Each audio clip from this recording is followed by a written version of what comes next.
Kia ora class. Today we're going to be talking about muscle pairs, or what we would call antagonistic muscle movement in PE. Our learning attention for today is that we are describing how and why muscles work in pairs to create the movements that are important to physical activity performance. Antagonistic muscle action. This is what this theory is called. Basically, we already know that muscles can only pull on bones.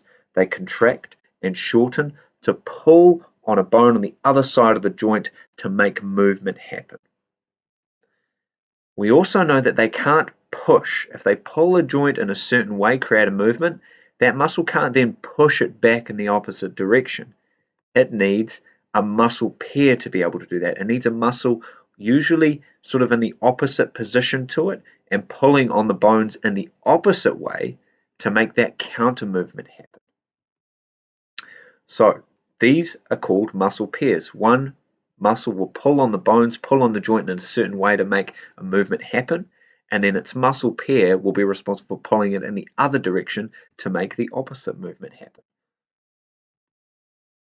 We have special names for these two roles in movement, and with muscle pairs, these roles will change depending on which movement is happening.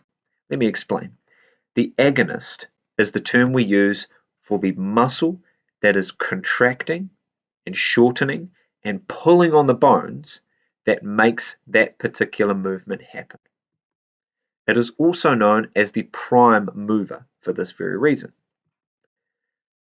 This muscle, the agonist, is the one that creates the movement at the joint.